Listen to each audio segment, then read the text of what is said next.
आज हम जिस विषय में चर्चा करेंगे वह है आदिकाल की राजनीतिक, सामाजिक, धार्मिक, सांस्कृतिक परिवेश और साहित्यिक पृष्ठभूमि। किसी भी युग के साहित्य को समझने के लिए उसकी पृष्ठभूमि को समझना अति आवश्यक होता है। जिस देश का जैसा समाज होगा उसका साहित्य भी वैसा ही होगा, क्योंकि दोनों ही एक दूसरे को प्रभावित करते हैं। अगर समाज की परिस्थितियों में परिवर्तन होगा तो साहित्य में भी परिवर्तन होगा। आचार्य रामचंद्र शुक्ल द्वारा साहित्य के आदिकाल का समय लगभग 1050 से लेकर 1375 तक बताया गया है और आचार्य हजारी प्रसाद द्विवेदी द्वारा इसे आदिकाल का नाम दिया गया है और यही नाम विद्वानों ने भी स्वीकार किया है। इस युग में साहित्य के विविध रूपों का संयोजन होता है। आदिकाल साहित्य का वह पहला काल है जहाँ से हिंदी साहित्य की शुरुआत होती है, यानी कि जो हिंदी साहित्य की शुरुआत हुई है वह आदिकाल से ही मानी जाती है। आचार्य चंद्र शुक्ल ने साहित्य को जनता की चित्तवृत्तियों का प्रतिबिंब कहा है, अर्थात उनका कहना है कि प्रत्येक युग का साहित्य उसके समाज, धर्म, विचार, अर्थशास्त्र, अर्थव्यवस्था, राजनीतिक आदि से प्रभावित हुए बिना नहीं रह सकता। यह सब परिस्थितियाँ साहित्यिक रचना का आधार बनती हैं। अब हम आदिकाल की राजनीतिक पृष्ठभूमि के बारे में बात करेंगे। यह काल राजनीतिक दृष्टि से अव्यवस्था तथा पराजय का युग माना जाता है। इस काल में हिंदी साहित्य को भाषा और भाव दोनों ही दृष्टियों से प्रभावित किया है। विदेशी आक्रमणकारियों ने भारतीय जनता को त्रास्त और उदासीन बना दिया था।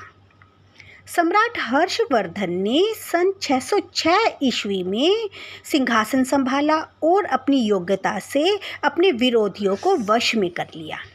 उसने कन्नौज को अपनी राजधानी बना लिया और उत्तर भारत के अधिकतर क्षेत्रों को एक सूत्र में बांधने में वह सफल हो गया।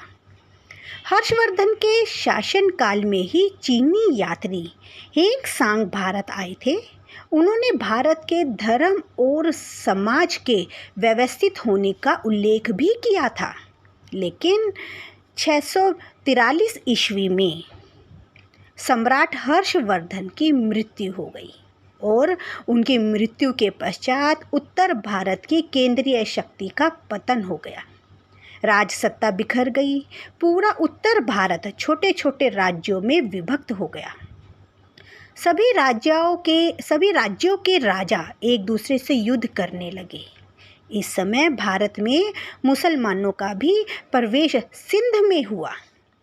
मोहम्मद बिन कासिम ने नेतृत्व में मुसलमानों की विशाल सेना ने सिंध के राजा दाहिर को पराजित करके सिंध पर अपना अधिकार जमा लिया। इस समय किसी भी स्थानीय राजाओं ने राजा दाहिर की सहायता नहीं की। इस कारण से उन्हें पराजित होना पड़ा। 10वीं शताब्दी में गजनी ने राज्य पर मोहम्मद गजनबी बैठा, यानी कि जो 10वीं शताब्दी थी उस समय पर राज्य में मोहम्मद गजनबी का शासन चला। उसने भारत पर अनेक आक्रमण किए। पंजाब, कांगड़ा, मथुरा, कन्नौज, ग्वालियर को लूटकर वापस गजनी पहुंच गया।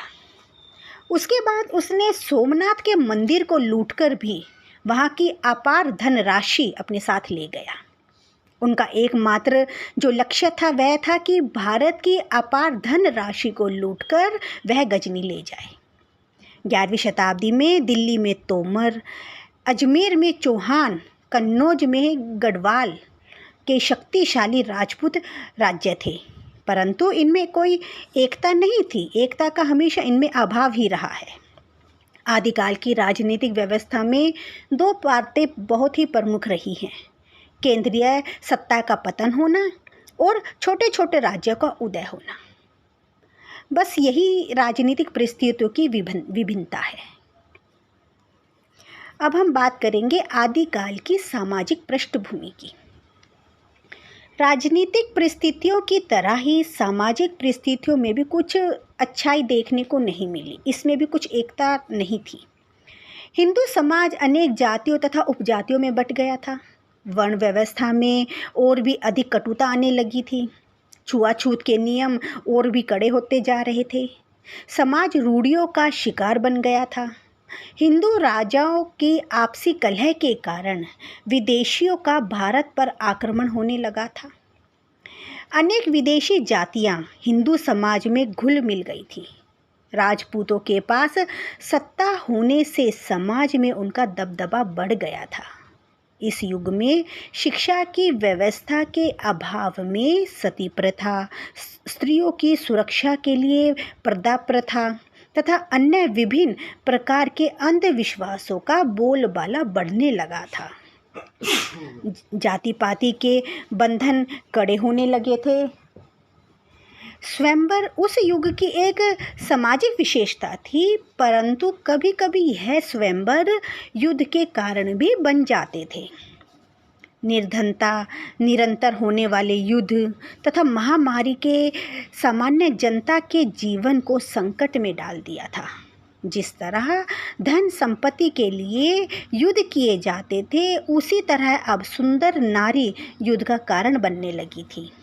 नारी की स्थिति एक साथ साथ तथा राजा महाराजाओं की भोग विलासता का भी इस युग में साहित्यों ने चित्रण किया है। इस साहित्य में नारियों की स्थिति भी कुछ अच्छी नहीं थी। अगला जो टॉपिक है वह है आदिकाल की धार्मिक पृष्ठभूमि। सम्राट हर्षवर्धन के समय ब्राह्मण और बौद्ध धर्म का समान आदर था।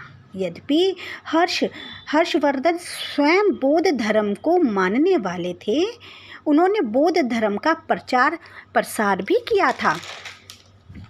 उनके समय में विभिन्न धर्मों में आपसी मेलजोल था, परंतु जिस प्रकार हर्षवर्धन की मृत्यु के बाद राजनीतिक स्थिति में उथल पुथल हुई थी और धार्मिक स्थिति भी बदल चुकी थी, देश छोटे छोटे राज्यों में विभक्त हो गया था। धीरे धीरे धर्म के क्षेत्र में भी विषमता फैलने लगी थी। वेद शास्त्रों के विधि विधान को लेकर ब्राह्मण धर्म और बौद्ध धर्म में संघर्ष होने लगे थे। विभिन्न प्रकार के धार्मिक संप्रदाय बनने लगे थे और नए नए रूपों में जनता के सामने आने लगे थे। परिणाम स्वरूप आम आदमी धर्म के आदर्श को भूलकर जादू टोने और तंत्र मंत्र में विश्वास रखने लगा। जहाँ बौद्ध धर्म महायान, महाहीन, व्रजयान, मंत्रयान आदि शाखाओं में बट गया था, वहीं हिंदू धर्म भी वैष्णव, शाक्त और शैव मूर्तों में विभक्त हो गया था। धर्म के नाम पर अधर्म का बोलबाला बढ़ने लगा था और मानव के नैतिक स्तर में गिरावट आने लगी थी। धर्म के नाम पर केवल अंधविश्वास और आडंबरों का ही बोलबाला रह गया था। धार्मिक स्थल तो केवल लोभ के क्रीड़ा स्थल बन गए थे। हिंदू धर्म पूरी तरह से पतन की ओर अग्रसर हो गया था। जैन धर्म के अनुयायियों ने अपने धर्म का प्रचार प्रसार करने के लिए साहित्यिक रचनाएं रची। कुल मिलाकर कहा जाए तो इस युग में धार्मिक परिस्थिति भी अव्यवस्थित एवं प्रतिकूल थी। इस युग में जो कहा जा सकता है कि धार्मिक व्यवस्था कुछ अच्छी नहीं थी। जो अगला विषय है वह है आदिकाल की सांस्कृतिक पृष्ठभूमि। आदिकाल को हिंदी मुसलमान संस्कृतियों के परस्पर मिलन का युग कहा जाता है। अर्थात इसी युग में हिंदू और मुसलमानों का मेलजोल बढ़ा था। सम्राट हर्षवर्धन के समय भारत सांस्कृतिक दृष्टि से अपने शिखर पर था। इस समय भारत एक मिश्रित संस्कृति के निर्माण की प्रक्रिया में था। यहाँ पर मिश्रित संस्कृति होने लगी थी भारत में। अर्थात इस समय भारत में भारतीय संस्कृति और मुसलमान संस्कृति का संपर्क बढ़ रहा था।